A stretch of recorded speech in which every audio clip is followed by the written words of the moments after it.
Curious George and the Birthday Surprise and the Birthday Surprise, illustrated in the style of H.A. Ray by Martha Wellston. And the Birthday Surprise. This is George. He was a good little monkey and always very curious. Today is a special day, the man with the yellow hat told George at breakfast. I have a surprise planned and lots to do to get ready. You can help me by staying out of trouble. George was happy to help. Breakfast. Later, while George was looking out the window and being very good, he heard some tinkly music.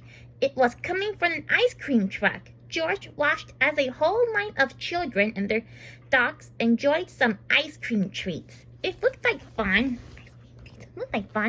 But when the ice cream truck moved on, George forgot all about the staying out of trouble and went to find some fun of his own.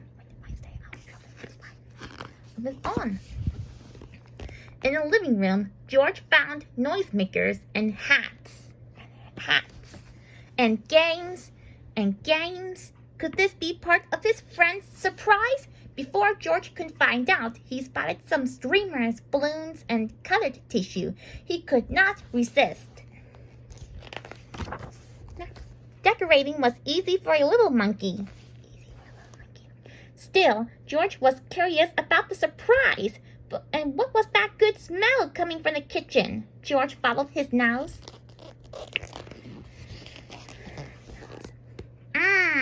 It was a cake, and it looked as good as it smelled.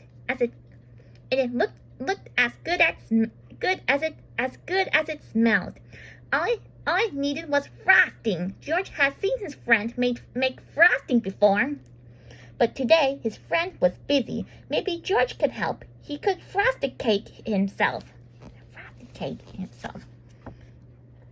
First, George put a bit of this in a mixing bowl. Next, he added a bit of that. Then he turned the mixer on. The frosting whirled around and around. It was whirling too fast. But when George tried to stop the mixer, it only went faster and faster and faster.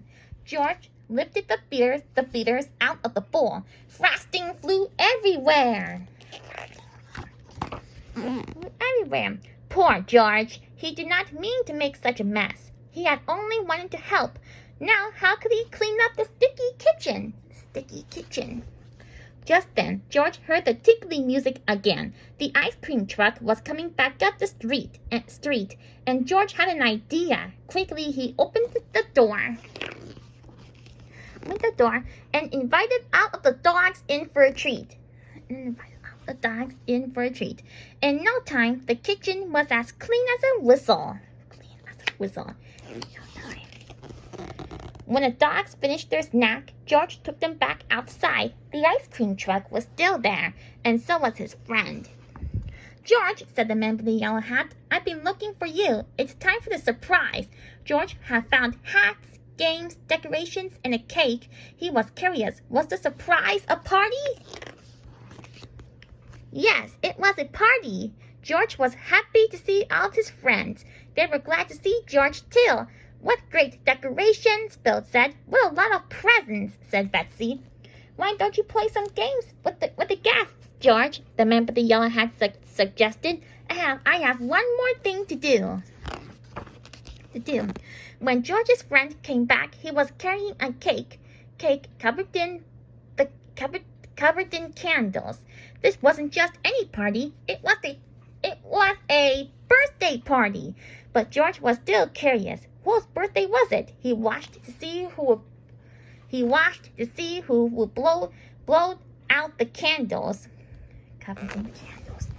The man with the yellow hat put the cake down right in front of George. That was a surprise. It was George's birthday. The party was for him. Everyone sang happy birthday. Then George took a deep breath and made a wish. Happy birthday, George.